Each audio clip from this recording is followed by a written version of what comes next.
সেই ধর্ষক হিটু শেখের বাড়িতে আছি। দেখতে পাচ্ছেন এটা হচ্ছে সেই হিটু শেখের বাড়ি। যদিও এখন এই বাড়িতে কেউ নেই, তবু চলুন আপনাদের আমি দেখাবো কোন ঘরে এই আসিয়া ধর্ষিত হয়েছিল। এটি হচ্ছে ঘৃণিত ধর্ষক হিটু শেখের বাড়ি। এই গেটের মধ্যে দিয়েই ঢুকে গিয়ে আপনাদের আমি দেখাবো কোন রুমে আসিয়া ধর্ষিত হয়েছিল। দেখতে পাচ্ছেন সেমি পাকা একটি বাড়ি, মজবুত লোহার গ্রিল। আশেপাশের পরিবেশটাও দেখে নিন। এপাশে একটা গোয়াল ঘর দেখতে পাচ্ছেন। এই বাড়িতে আমি ঢোকার পরে আশেপাশে দু একজন লোক চলে এলো। তারা আমাকে জানালেন হিটু শেখের সম্পর্কে। দুশ্চরিত্র এই হিটু শেখ এর আগেও নারী কেলেঙ্কারিতে জুতার বাড়ি খেয়েছিল। এরকম দোষ তার কয়েকবার ধরা পড়েছিল। এই বাড়িটি এখন আর নেই। বিক্ষুব্ধ শোকাহত মাগুরার সকল স্তরের জনগণ বিক্ষুব্ধ হয়ে হিটু শেখের এই বাড়িটি পুড়িয়ে দিয়েছে। এই যে মধ্যের একটা রুম দেখতে পাচ্ছেন, তালা মারা আছে দরজা, এই রুমেই আসিয়া ধর্ষিত হয়েছিল। পাশে আর একটি রুম, মোট 3টি রুম ছিল। বিল্ডিংটি বেশ মজবুত ছিল, টিনের দরজা এবং সাথে শক্ত মজবুত গ্রিল। ওই এলাকারই একটি ছেলে আমাকে জানালেন ওই মুহূর্তে যে হিটু শেখ অত্যন্ত দুশ্চরিত্র এবং খারাপ একজন লোক ছিল। সে প্রায়ই বিভিন্ন নারীদের উত্ত্যক্ত করত, যার কারণে তাকে পানিশমেন্টও দেওয়া হয়েছিল, অর্থাৎ জুতার পেটানি দেওয়া হয়েছিল।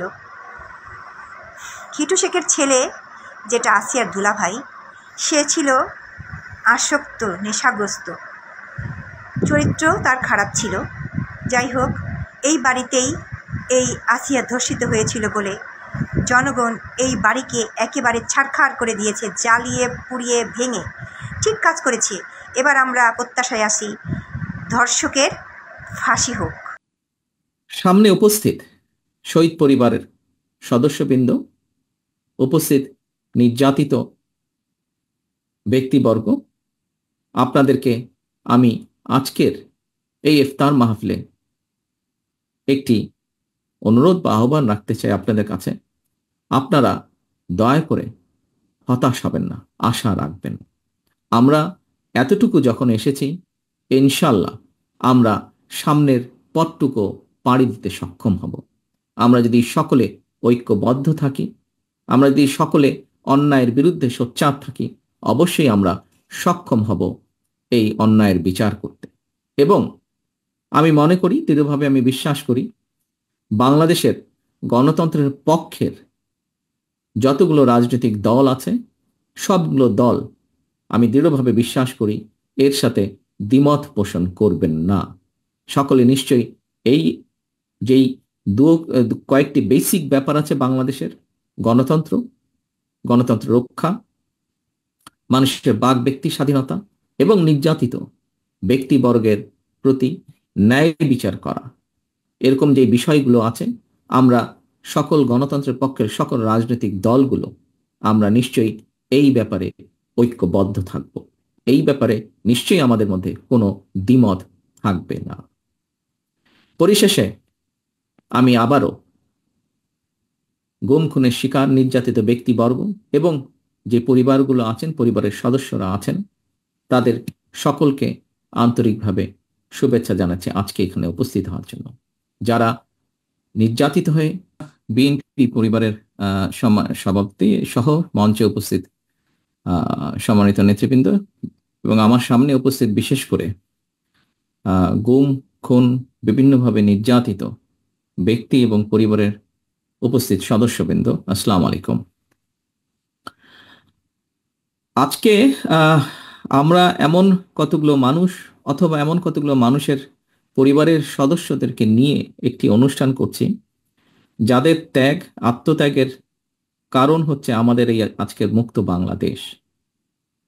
বিগত 16-17 বছর যেই পরিবারগুলো বিভিন্নভাবে আত্মত্যাগ করেছেন, বিভিন্ন সদস্য নির্যাতিত হয়েছেন বা সদস্যদেরকে হারিয়েছেন।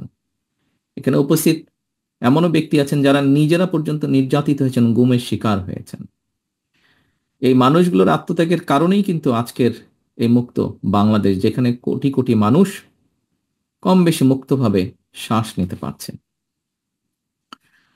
আজকে যেই পরিবারগুলো আপনারা আজকে উপস্থিত হয়েছেন, যাদেরকে আপনারা বিভিন্নভাবে হারিয়েছেন, হারানোর মূল কারণটি কি ছিল? কারণটি ছিল এই দেশের মানুষের রাজনৈতিক অধিকারকে প্রতিষ্ঠিত করা। এই দেশের মানুষের রাজনৈতিক অধিকারের পাশাপাশি অর্থনৈতিক অধিকারকেও প্রতিষ্ঠিত করা। সংক্ষেপে বললে মানুষের অধিকারকে প্রতিষ্ঠিত করা, যেটি ছিনিয়ে নেওয়া হয়েছিল। আজকে এখানে যারা উপস্থিত আছেন, যারা নিজেরা ভিকটিম, আমি একজনকে সরাসরি এখান থেকে দেখতে পাচ্ছি, ভিকটিম খোকন মঞ্চে বসে আছে। খোকনের মতন আরো অনেকেই সামনে উপস্থিত আছেন, হয়তো একই সাথে এরকম পরিবারগুলো উপস্থিত আছেন। একটি কথা আমি আমার পক্ষ থেকে কখনো বলিনি, আজকে এখানে আমি কথাটি উপস্থাপন করতে চাচ্ছি। যারা এখানে গুমের শিকার হয়েছিলেন, ব্যক্তি বা পরিবারের সদস্য যারা আছেন, আপনাদের সাথে সবসময় আমি একত্ব প্রকাশ করি, কারণ আমি কিন্তু আপনাদেরই, আমি এবং আমার ভাই, যে ছোট ভাইটিকে আমি হারিয়েছি, আমরা উভয় ভাই কিন্তু আপনাদেরই অংশ, যারা গুম হয়েছেন, গুমের নির্যাতিত হয়েছেন, গুমের শিকার হয়েছেন। কিছুদিন আগে আমি হুম্মাম কাদেরের সাথে কথা বলছিলাম, ও এসেছিল আমার সাথে একটি বিষয় আলাপ করার জন্য। আমরা কয়েকদিন আগে দেখেছি যে আয়নাঘর নামক যেই জায়গাটি তৈরি করা হয়েছিল, সেই জায়গাটাতে বর্তমান অন্তর্বর্তীকালীন সরকার প্রধান সহ অন্যরা গিয়েছিল, সেখানে হুম্মাম কাদেরও ছিল। সেখান থেকে আসার পরে হুম্মাম আমাকে কিছু বিষয় বলছিল।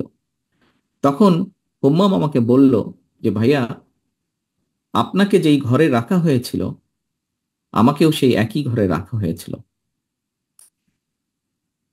এখানে অনেকেই আমরা আছি যারা আমরা আয়নাঘর থেকে ঘুরে এসেছি। অনেকেই আমরা আছি যারা আমরা আয়নাঘরে অত্যাচারিত হয়েছি। এখানে অনেকেই আছেন যাদের স্বজনেরা আয়নাঘরে গিয়েছেন, আয়নাঘরে অত্যাচারিত হয়েছেন।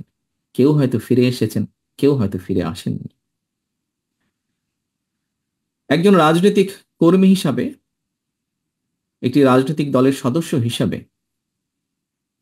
স্বাভাবিকভাবেই আমাদের প্রত্যাশা যে, একটি জনগণের যেই প্রত্যাশা, সেইভাবে রাজনৈতিক দল হিসাবে আমাদেরও প্রত্যাশা যে সামনে একটি সুষ্ঠু নিরপেক্ষ নির্বাচন অনুষ্ঠিত হবে।